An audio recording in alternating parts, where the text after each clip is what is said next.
My name is Jack Beck. We're here in Israel to ask a question.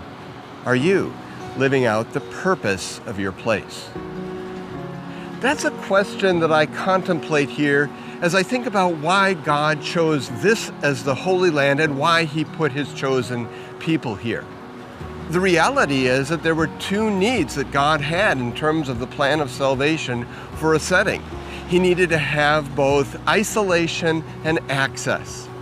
Here in modern Israel, we find that isolation up in the mountains. There, the Lord is providing some sort of isolation, a barrier, if you will, between the pagan world and His thoughts that He wanted to communicate to His people.